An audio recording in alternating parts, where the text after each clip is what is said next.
Muatan ka sa muatan ka sa SONA.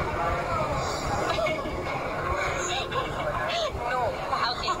No, I will not attend the SONA. I am appointing myself as the designated survivor. Alright guys, yan po yung trending ngayon. Trending na trending. Yung sinabi ni VP Sara, Vice President Sara Duterte, nung tinanong siya kung aattend ba siya sa SONA ngayong darating na July 22. Tama ba? July 22. Ang sagot niya ay, no, I will not attend the SONA. I'm appointed myself as a designated survivor. Oh, diba? So, one word Tagalog about sa survivor. O di kaya, designated survivor na sabi ni Vice President Sara Duterte. Palakpakan! Okay. Dahil dyan na nag-viral, magbasa tayo ng mga comments dito sa ating mga marites habang tayo nagpapalaro. Basahin natin yung mga comment dito. Okay. Ang sabi dito ay, palitin natin yung sounds. Na-trigger ang mga kampon ni Bangag sa House of Representatives, takot na mag-attend ng SONA. sabi ni Beth Bautista. Magbasa lang ako guys ha. Yan, basahin natin. Ay, ano pa? Sure, a lot will have an interest to watch the Designated Survivor series. I hope they will start from Korean season 1 adaptation na ba? Ano pa? Napakatalino talaga ni VP Sara. Designated Survivor habang nagpaparty sa House of Representatives. Yung tips niya ay parang magnanakaw. First thing, the 20 million budget. Oh, yun yun yung 20 million yung budget doon Next na natin next na itatapal natin. About sa SONA na 20 million budget. Sa pagkain tayo na sa pagkain. Ano pa? Iwas sa traidor na Bangag ni Tambalolos. Gulong-gulong na ang mga ensaymada at talyanista. Ano pa? Aksaya sa oras, effort lang ang SONA. Dinako, zero achievement. The state of the nation is bad and getting worse. What can be expected from Bangag, praning, diktador, lazy, weak, pangulo? Sabi dito ni Peji. Ano ba? Good answer pag umattend ka, pag hindi talaga mag-support sa'yo si Sara. Tama yan, isang beses na budol kami dahil sa kagagawan ni Bangag. Ayan. Just me. Siguro galit na naman yung real president. Umuusok siguro sa ilong. Sino bang real president? Real president, sabi ni Renan Talabes. So, screenshot na natin tapos i-close up. Ayan. Sabi niya dito, yan. Siguro galit na naman ang real president. Real, tunay na president daw. Umuusok siguro sa ilong ang galit. Ayan. Bad shot na naman. Alam ko na yung bad shot. Yung bad shot. Nung in-interview ni Katon Ying si First Lady pala yung tinutukoy nyo. Real president. Bad shot daw siya kay VP Sara, sabi ni First Lady Lisa Araneta Marcos. Ayan. Okay, ano pa ang mga comment dito? Ang bobo talaga ng mga bayarang mainstream media pagdating sa interviews ni Inday Sara, hindi nila naisip man lang na dahil sa mga kabulastugang ginagawa ng bangag admin sa kanila, kaya nagsabi ng ganon si BP, Dati panay putak ng negative sa mga Marcoses, ngayon nagkabilihan na yatang ng pagkatao tulad ng dati.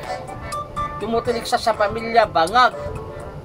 Yung mga media daw dati, yung mga media puro kontra sa mga Marcoses. Paano na lang kontrahin ng Marcos? Ang uupo ay presidente. Kung sakali kinontra nila si Marcos, ang vice president ng uupo si Duterte, ang Duterte, di ba? Matindi yan. Okay? Kontra, mas gusto nila si Bangag, ay si President Marcos, kasi nga kakampi na nila, di ba? Okay? Ano pa yung mga comment dito? Mag-type nga tayo, designated survivor. Dito sabi ni dito sa balita, nagbigay ng reaksyon. Ayan, nagbigay ng reaksyon. Ayan. Nagbigay ng reaksyon sa pahayag. Nagbigay ng reaksyon si House Speaker Martin Romualdez sa pahayag ni Vice President na hindi dadalo sa State of the Nation address. Ito yung pinsan ni Marcos, ni President BBM. Ayan. Si Martin Romualdez ay pamangkin ni Imelda Romualdez. Ayan. Magpinsan buo yan. Ayan, magpinsan buo. Tapos ay basahin natin yung comment dito. Sabi niya ay, our constitution deserves to see leader united. May gulay. Paano magkaka-unite? Parang ang dating nung election lang nagkaroon ng unite kasi nga kailangan mo siya. Nung hindi mo na siya kailangan, ginanon mo na siya, di ba? Di ba, Martin Romualdez, di ba? Tapos, ang ibig niya sabihin, dapat okay lang sa'yo, ginagako ka namin. Ganon, oo nga. Parang gustong ibig sabihin ni Martin Romualdez, mag-unite daw. Alangan naman na pumunta ka pa, ginagago ka na nga. Diba?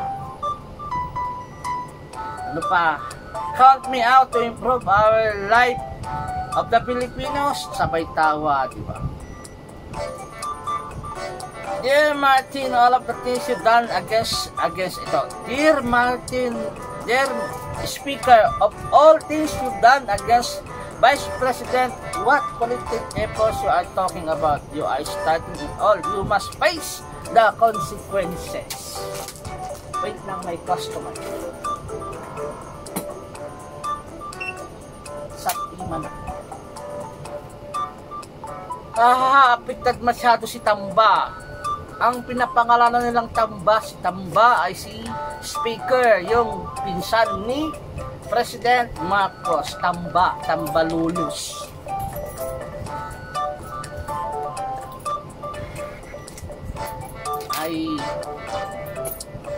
Ayan, ba't puro beses kang hanggo? Sabi na dito,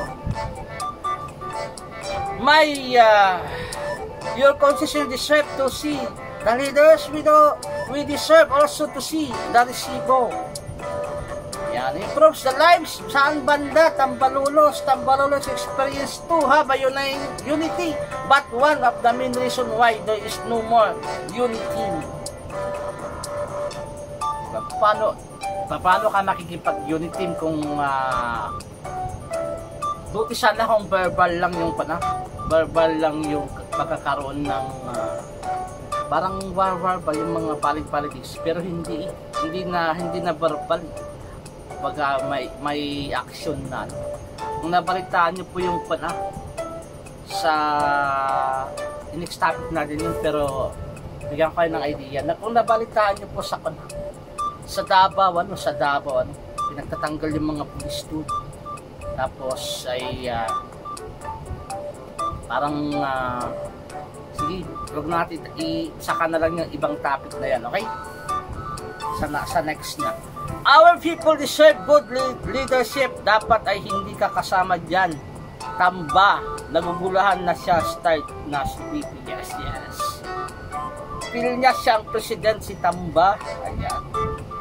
Bakit puro Tamba nababasa ko dito? Gusto ko. Ang sipag talaga ni Martin, always present sa lahat ng okasyon. Para siya ngayong presidente. Kaya kahit gawain ng DSWD, ayan, nandun daw si Tamba. Ayun o, binabasa ko lang ayun. Baka naman na imbento yun. Ayun o, binabasa natin. Sabi dito, ayun. Ang sipag talaga ni Martin, always present sa lahat ng okasyon. Ayan. Ano pa? Words of Tamba to this unity. Users good. Users good. Yan. Ay, kasi break. Ayan, malinaw na. Ay, pag hindi gumagalaw, ayan. I-close up na lang natin. Words of Tamba today is cute. User cute, sabi niya. Ano pa? To improve the lives lang. What progress are talking here, Mr. Romualdez? People cannot see any. Ayan. The leaders united. Siguro mga pinks, yellow, and the reds only. Sabay tawa. Ayan. Their talks differ from their motives. Okay, wait lang, may customer. Ang haba nung isa si Alila. Sinabi tayo. Customer tayo.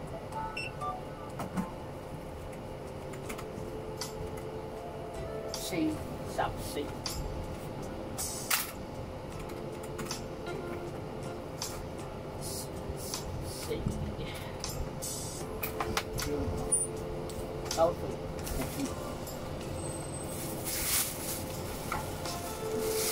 Okay. Ano ba pang haba-haba to, parang mala MMK. Asan na yung ating yan, sounds. Wala kilati ng tambalulos ni lulusan ni United Your Face. Kayo nga nag-backbiters at riders ng bayan. Puro kayo gastos na papugi sa ayuda, travel doon, pa-concert dito at the expense of the Filipino taxpayer. Ayan o, yun pala yung mahaba. Yan yung mahaba kanina. Yan, basahin natin. Saan na tayo? Taxpayer, 20 million pa budget nyo sa food lang na pwede naman sana 200k like the previous zona ni PRRD. Being united with you means tolerating your action. Mga budol, no self-respecting, true public serve, true mga budol na no self-respecting, true public servants would want to support you. Sabay question mark. Ano pa dito? But action louder than words. His statement doesn't reflect his doing. Ayan. And not felt by the majority of the Filipinos. Isa ka pa, Romualdez, kilala ka na ng mga taong bayan sa pagiging buhaya. You have the same skin with your cousin Marcos Jr. Pareho kayong mga linta na ayaw iwanan ang kapangyarihan at pera dahil sa sagad na buto. Ang kasamaan niyo, sabi ni Azucena Paraiso. Malakas pa yung sounds. Pagiging natin sounds. Para hindi na malakas yung boses ko. No, your constituents deserve to see this bangag administration go away. Tambalulos. Yan, i-close up natin. Sabi ni Rayan. Dito naman. Okay lang yan, United, ang mga kapal ng muka, kurakot, magigipit at maghari-harian ng bansa. Basta si Bibi Inday hindi sasali sa kanila. Yan. Dito naman. Every Filipino deserves to see the elected officials in their expensive clothes, expensive jewelry, while they are devoid 20 million pesos worth of food and wine. Pa, walang progress, walang unity, tamba, simula ng diwan ni Budol man, pabagsak ng Pilipinas, sising-sisi, talaga ako sa pagboto sa bangag, sabi ni Angelo. Kunin ko nga yung ballpen habang pinabasa natin. Ayan. Ano to? Pura rin ng Unitips. Pura hawa ang Unitips mo, Romualdez. We dispute your governance di makabarato. Ayan. Wait lang. Yung ating stop na. Ayan. Okay lang. Makabarato inyong Unity X. Why pretend being united if there is really difference values and way governance? Ubani imong BPM kaywa ganahe si Sara sa 20 million budget zona. Ayan. Wala na'y matututo anang inyong United oy. United dili makapaubos sa presyo sa mga palaliton. Whenever I see him on the news or heard his interview is just urge me to the core. Urge daw. Urge me. Ano yung urge? The main character of the story inside Sara with all the villains in the world. What progress Tambalolos invented? Progress, sabi ni Bay. Ayan. Atik-atik rakani tupang content media propaganda. Atik-atik daw. Okay.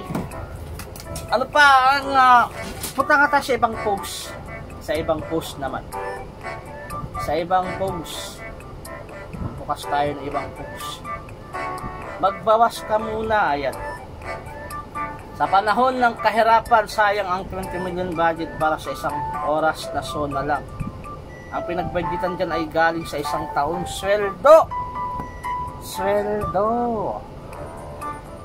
ng manggagawa. Ayan, isang taong kinita sana ng maliliit na negosyante sa classroom na may papagawa, kaya't ilang magsasakang matulungan, makabagong makina, kawawa naman si Juan de la Cruz, Tambalulos.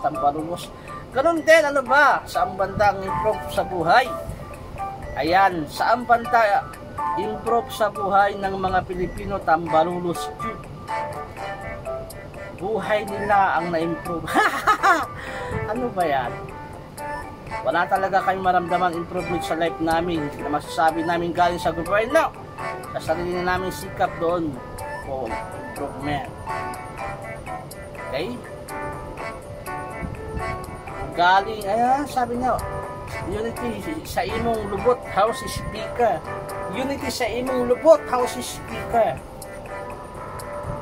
Okay, magpunta tayo ng iba pang post dito, magbasa tayo. Dito naman sa isang kay Darwin Cañete, ang sabi niya, with towards VP Sara just took command of the Zona News cycle and the efforts of the pop just flash in mere seconds. So, diba? Nataranta na daw yung mga kwan, nagkandara pa na sila, paano i-counter yan? Ano ba ipipresent sa zona fiskal? We don't see real progress since he took presidency. Kaya nga nakikiusap na kay pastor na sumuko para i-report ang aklong press meet niya sa SONA. Ayan, kawawang pakyu gagamitin sa SONA. Biggest accomplishment niya, sana susuko before SONA. Oo nga, may patong na 10 million yung patong ni Banang. Ang bigas na 60 per kilos, $58 pesos ang rate. Ayan. At yung travel in 22 countries in 21 days. Oh.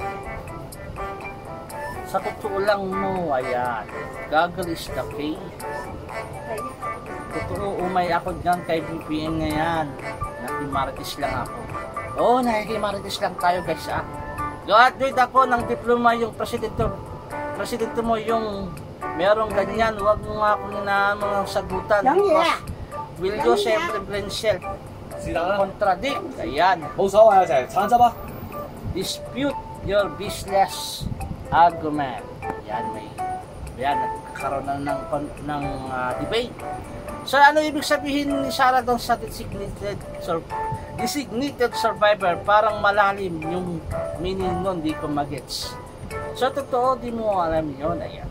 Member of the cabinet eligible succeeding who is sa US kasi pag member ng cabinet.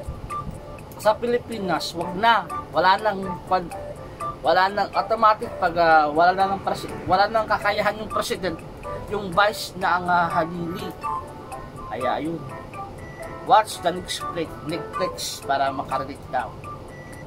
And the humorless miss it again, effortless. Diba? Okay, ano pa yung ating babasahin?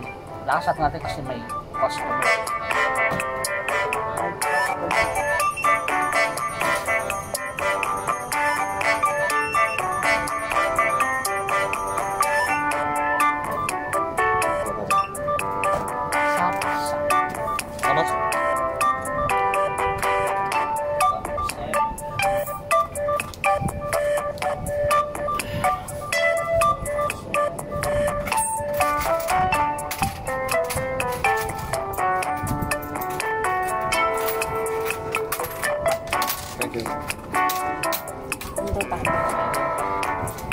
Ito yung sinasabi ni Atty. Darwin Canete.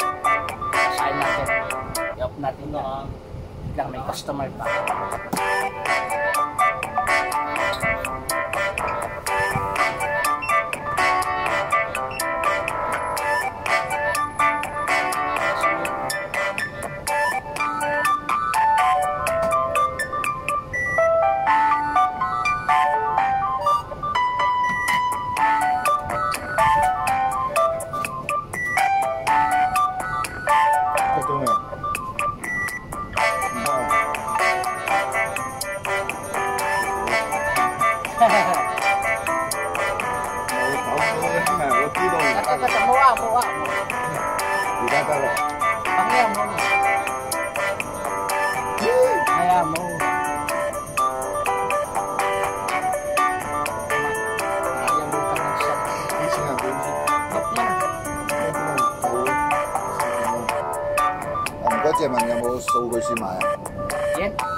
Walang malaki. Taigo is malaki, maliit siya.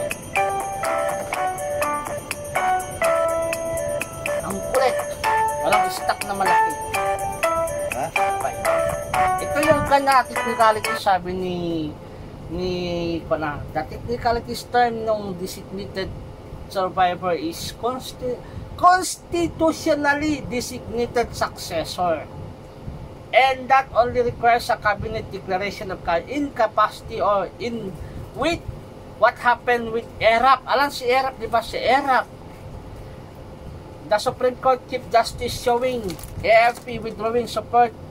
Ayan, di ba si ERAP pinalitan ni Gloria nung siya ay president. Wait lang, may customer.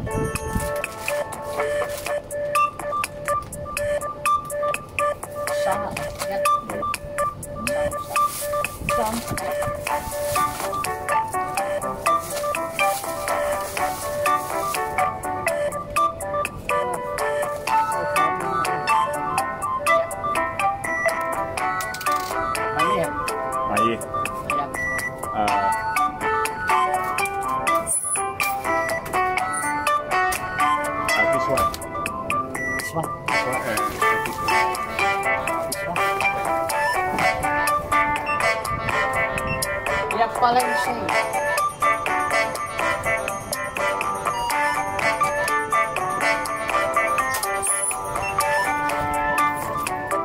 Okay. Oh, thank you.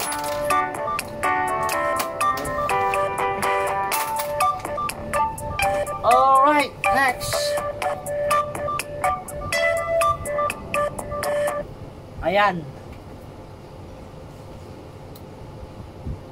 Piskal, ang daming nabubudyan, ba't daw di na lang daw pumunta kasi di daw kailangan ng designated survivor kasi daw meron succession na.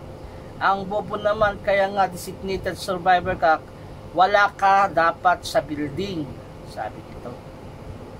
Pasalamat sila dinaan sa biro, they are even be more angry if she candidly said that she would lead her present to political enemies and some unity. Ayan. Pero daming sip-sip na congressman na kisyo daw ganito, kisyo daw ganyan.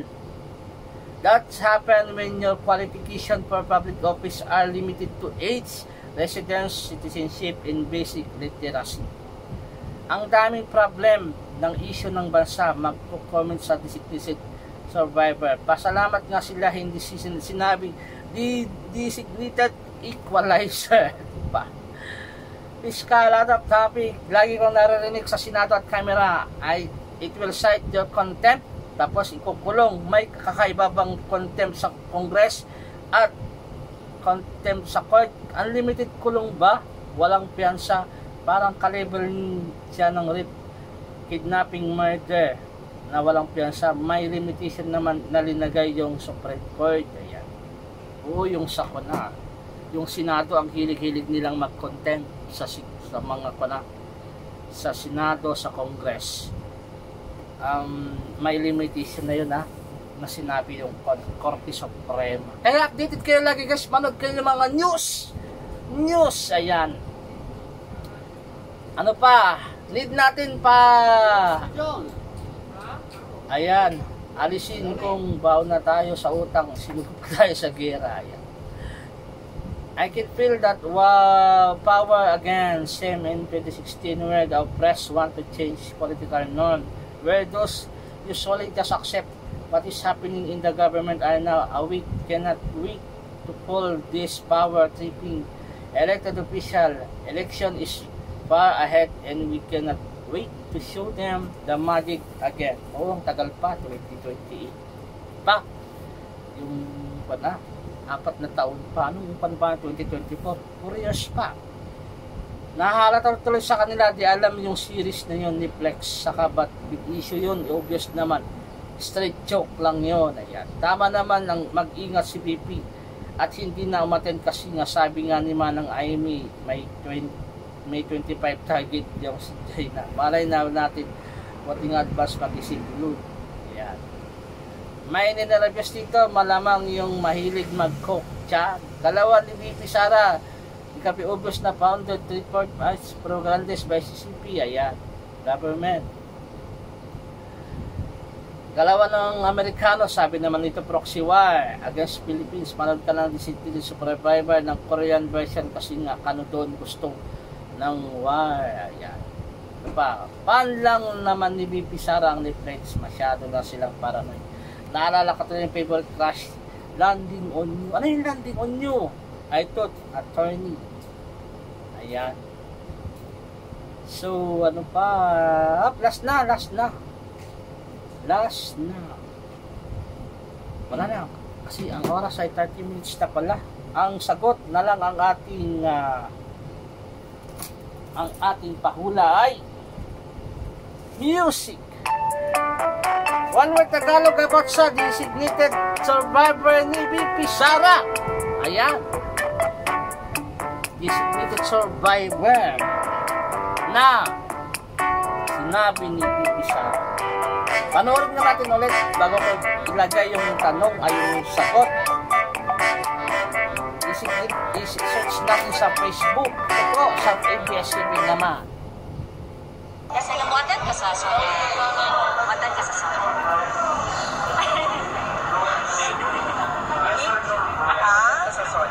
No. No, I will not attend the sauna. I am appointing myself as the designated survivor. Kasi namuatan ka sa soda. Diba? No, sabi niya. So, ang tamang sagot, kasi nga, naging trending na siya, guys. Trending. Ito yung tamang sagot. Congrats sa nanalo ng Gift Cash 1,500.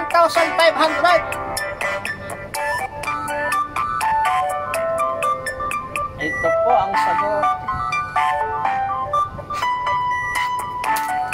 Trending sa lahat ng social media at lalo-lalo na sa mga media. Okay. Congratulations, ang nanalo stop na. Ang nanalo ay, kung nakinig kayo, ang samang sagot ay kumakagat. Di ba? Nag-viral siya kasi madaming kumakagat.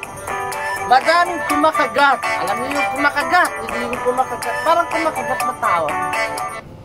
Madaming kumakagat. Pumapatol. Di ba? Pumapatol na. Ano ba yung designated survivor? Di ba?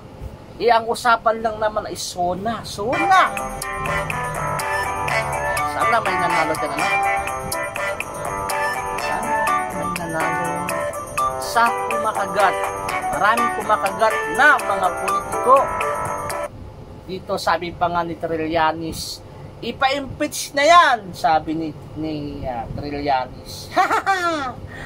Diyos, may tignan natin yung kanyang post. Nakita ko si Antonio, sabi niya. Nag-iingay kasi nga malapit na naman ang eleksyon.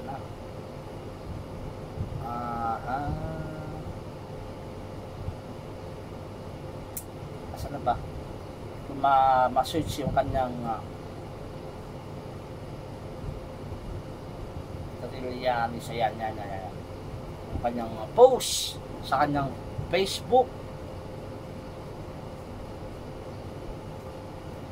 Tama ba? Mali.